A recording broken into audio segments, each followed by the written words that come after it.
Hi everyone, I'm delighted to have Dr. Carly McKay here, all the way from Calgary in Canada. Um, Carly worked with Podium. She was a research director at Podium and worked on their developing child program in Bath for 10 years. Just moved back to Calgary, and I understand it's a little bit colder over there. So, Carly, thank you so much for joining us. Maybe you could just give us a little bit of an introduction about your work with Podium and what you're doing now. Sure. Well, first of all, it's a pleasure to speak with you today. So by background, I'm a sports scientist, but I have specialized over the years in behavior and injury prevention.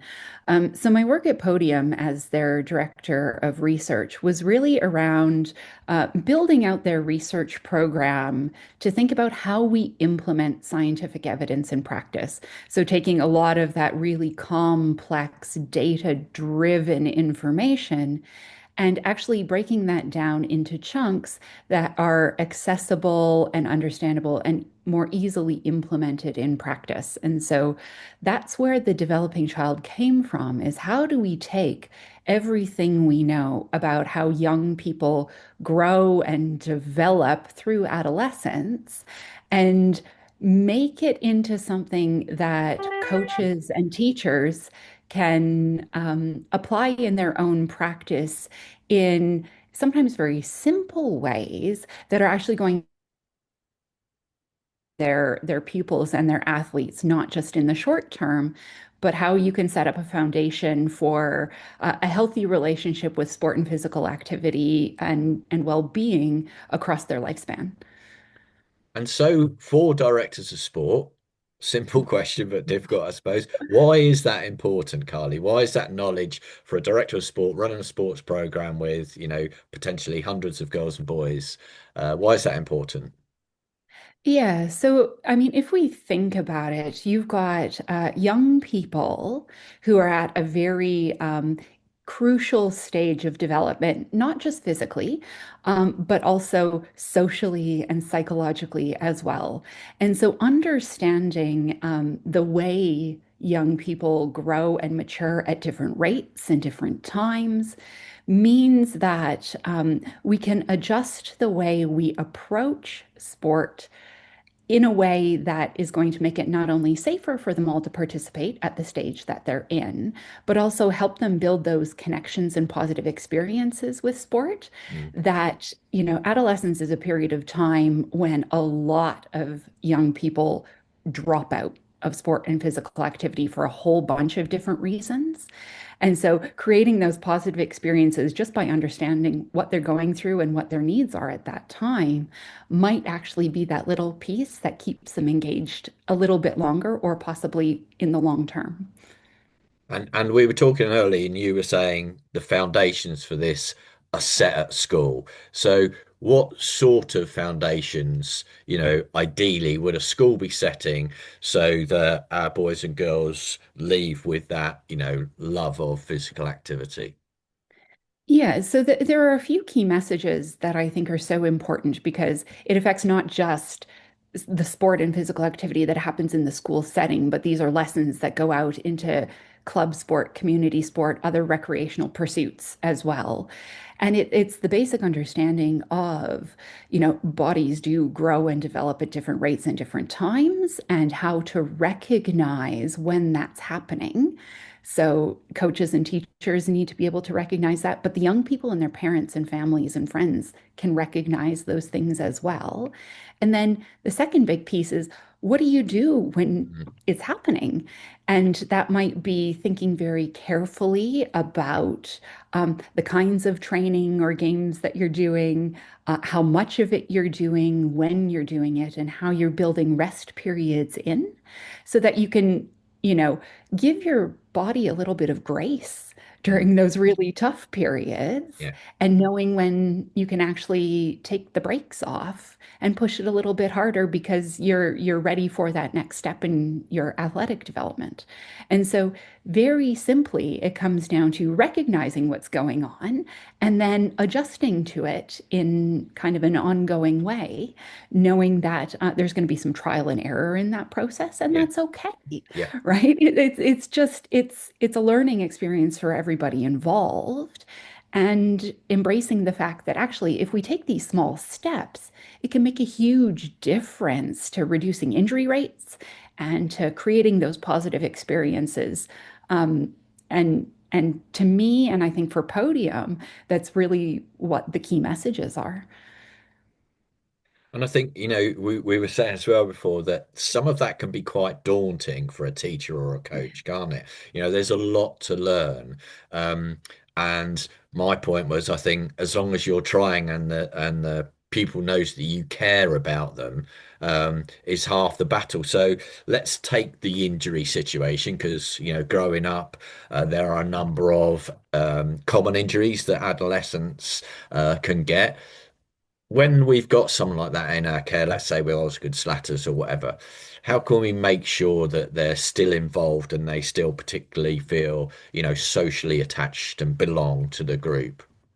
Of course, because like that social engagement within the sport is so key at this time. And what we know from the research evidence around Osgood-Schlatter or similar conditions, or even more traumatic sport-related Yeah, injuries, it's that social connection actually that helps people recover faster, more thoroughly, and probably have a higher chance of returning to sport.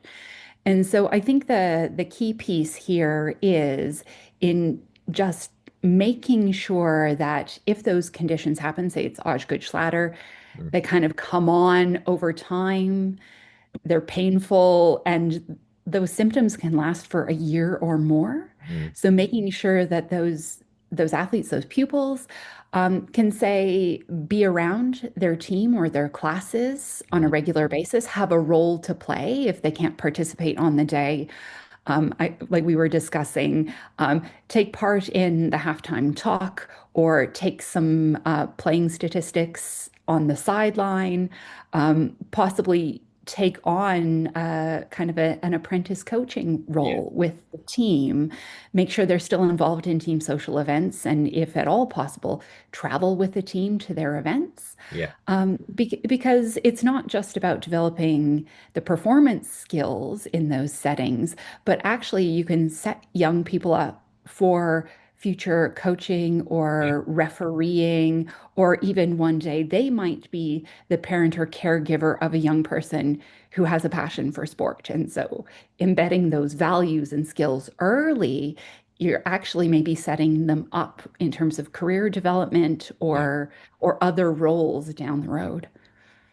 And also fantastic role modeling for the rest of the team to show that when you're part of a team, we're still going to look after you, you still belong. And like you say, hopefully then those people who weren't injured will also see that behavior is good. So when they're in a similar situation, when they leave school, I think those skills are brilliant. Okay, so just to finish then, Carly, whether I'm a new director of sport or an experienced one, what would be your key message and I suppose tips for them, come back after Christmas and they have a pupil or pupils in this, situation, whether it's with injury or long-term injury, developing, as you say, adolescence, what is your advice to those directors of sport? Yeah. So I think that the big message here for me is that, you're under time constraints. There are a lot of competing priorities in your life. Doing a lot of this can be overwhelming. So my biggest advice is just start somewhere. Mm, Even just a little bit of extra knowledge about identifying growth spurts mm, or understanding the stages of growth and development mm, means that when you have an open dialogue with those young people, you can connect with them kind of empathize with what they're going through because for some of us, our own experiences of that were quite a long time ago. It's Yeah. difficult to remember what it feels like. But even having that small amount of knowledge and creating an open dialogue with the young people to say, look, I understand this is a strange time. We're both in this together, and I'm learning Yeah. about this as we go, and I might make some mistakes in how I try to help you through it, Yeah. but I am doing my best. Yeah. I think that goes a long way. And trying to bring those young people along with you and share the things that you've learned with them so they have that knowledge as well, so things aren't coming at them as a surprise. I think that's the message. Start somewhere Yeah. because something is better than nothing. Yeah. And it's okay to make mistakes because we're all learning together. Yeah. But just being there, making an effort, even if small, Yeah. is going to make so much difference, I think, to the experience of those young people. I love that. That's great advice. And as we said, it's not just about the sport, is it? It's all those other skills that hopefully, in if we're looking at some sort of higher purpose here, is just making the world a better place. If we're sending out children that are just good people, if they're good at Yeah. sport or physically active, that's amazing. But all these things that you've just highlighted there, I think, are fantastic. So, Carly, thank you so much for joining us all the way from Canada. And as I say, I'll highlight your work underneath when I post this, and I'll signpost people to another couple of areas again. So just wanted to say thank you very much again. Well, thank you for having me. It's been an absolute pleasure.